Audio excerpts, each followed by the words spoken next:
Le mot nègre, il va dans n'importe quelle bouche, il est dans le dictionnaire. Vous l'employez et vous en subissez les conséquences. Mais ce n'est pas le mot qu'il faut éliminer.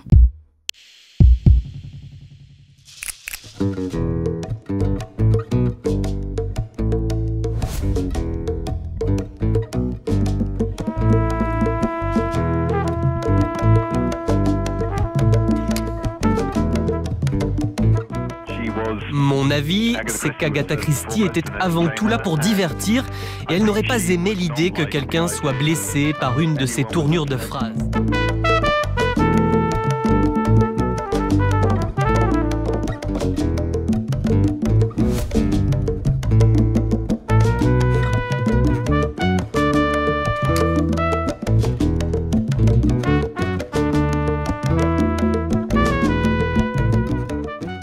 Quand le livre était sorti en 1985, il avait provoqué, et pour les mêmes raisons, un débat à travers toute l'Amérique. Le mot Negro a été censuré par toute la presse américaine. Des Noirs étaient contre moi. D'ailleurs, le NAACP, qui est une des plus puissantes organisations contre l'esclavage, contre le racisme aux États-Unis, aussi m'avait autant censuré que ceux qui étaient d'une certaine manière racistes. Cette censure avait fait de ce livre une célébrité mondiale. Alors si jamais on pense à le recensurer encore, bon Dieu merci.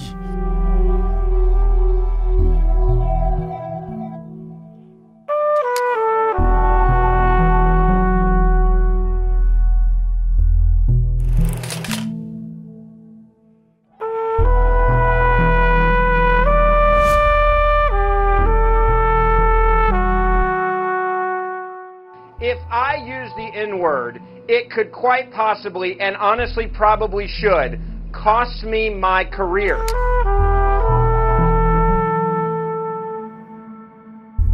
Le mot nègre, c'est un mot qui vient d'Haïti, pour ma part. C'est un mot qui veut dire homme simplement. On peut dire ce blanc est un bon nègre. Donc le mot n'a aucune subversion. Quand on vient d'Haïti, on a le droit d'employer ce terme. Et personne d'autre ne peut. C'est un terme qui est sorti de la fournaise de l'esclavage et il a été conquis. C'est là la différence totale avec toute l'histoire du mot nègre. Si on le prend par les États-Unis, par les abolitionnistes, comme par les colonisateurs ou par les écrivains de la négritude, on rate l'histoire. L'histoire, c'est que pour la première fois dans l'histoire humaine, des nègres se sont libérés, des esclaves se sont libérés et ont fondé une nation. Nous naissons dans la cale des bâtons négriers. C'est là qu'est née l'histoire antillaise. Et donc revendiquer quelque chose qui pourrait être dérogatoire ou insultant ou qui pourrait vous diminuer et en faire exactement votre identité, c'est une des plus vieilles revanches humaines. Un écrivain a au moins un double travail à faire, d'actualiser, c'est-à-dire de devenir contemporain et en même temps de rappeler que les mots ont une origine, ils prennent naissance d'une réalité historique.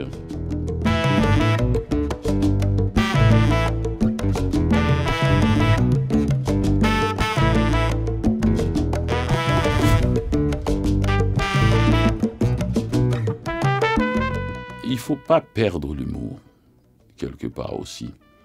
Et il ne faut pas perdre aussi du souffle d'un mot. Dans les livres, si on enlève toutes les méchancetés de la bouche d'un méchant, il y aura perte de drame. En tant que lecteur, j'ai envie que tous les mots du dictionnaire puissent vivre. Et puis, je jugerai. Dans la bouche d'un blanc, n'importe qui peut l'employer. On sait quand on est insulté, quand quelqu'un utilise un mot pour vous humilier, pour vous écraser. Et puis on sait aussi quand c'est un autre emploi. Vous l'employez et vous en subissez les conséquences.